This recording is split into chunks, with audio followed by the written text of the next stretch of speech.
Religion basically used to be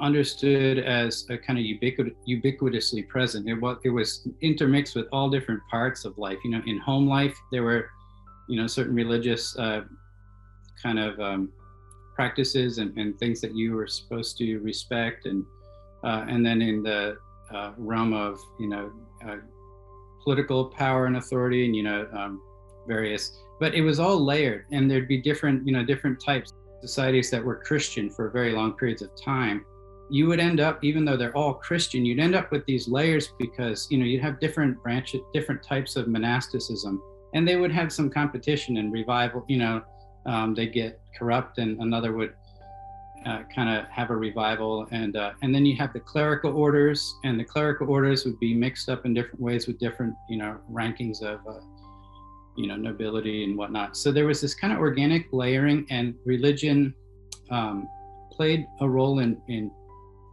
more or less all the different parts of human life. With secularism and kind of putting religion sort of in a box of like, this is religion's place here, that's altered the game for how religions relate to each other too. So when we talk about how do religions relate to each other, we've kind of been put in a position by a kind of generally secular society to say, we almost end up competing for this kind of turf that's been defined. Like, this is the religious turf. Religion does whatever. It might be, a psychological help. It might be, but you end up sort of competing, and the competition ends up being fairly,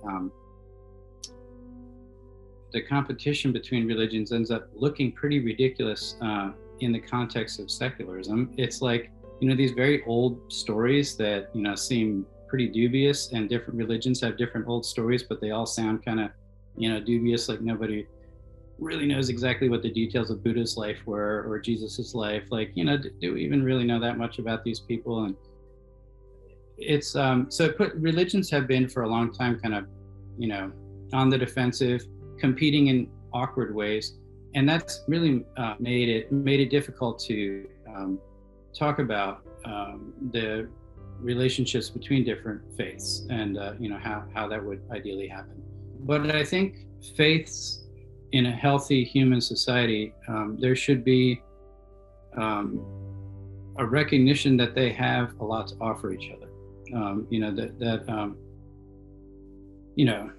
Religion can obviously, and this is seen in all different religious traditions, and it's very very obvious. It's what we tend to notice much more easily. They can be very destructive and abusive in all kinds of ways. But in whatever you might, whatever someone might agree are the blessings of religious faith, opening us, helping us to see, to receive God's love, to recognize each other, and who see into the depth of the people around you, and if you accept that religion, religious traditions, wisdom traditions can help in these kinds of ways, there's got to be some level of we've got some wisdom and some insight to offer to each other. And that's where I generally tend to start is, I'm a Christian and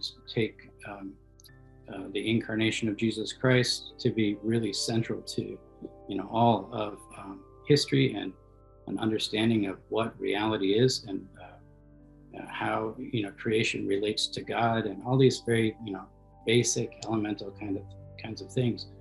But despite that kind of huge and central commitment to the incarnation of Jesus Christ, and my own Christian faith, I would say that Christianity absolutely should be open to better understanding, in fact, Jesus Christ and the incarnation of Jesus Christ, and the relationship of God to creation.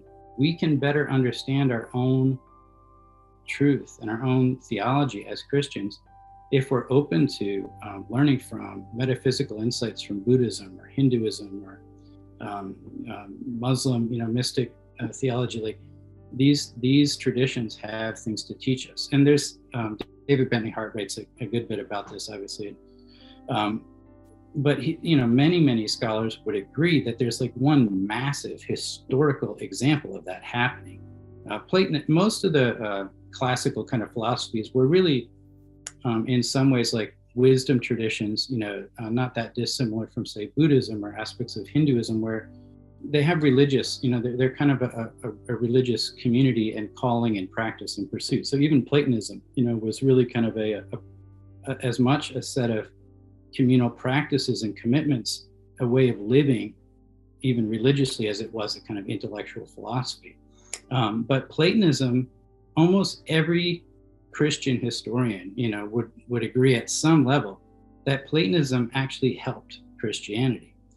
And in certain ways, Christianity kind of absorbed Platonism, so like Christian theology, even in the Nicene Creed, it was borrowing on insights that come from, there's a variety of different classical philosophies that lent, insight to Christian theologians over time. But Platonism was really a major one, and you can make a very good case that Platonism essentially, it didn't disappear off the map. It just became a blessing to Christianity that sort of lives within Christianity in a sense. And you've got all kinds of, revivalist Christian Platonist thinking that just shows up over and over and over again within church history up to the present day.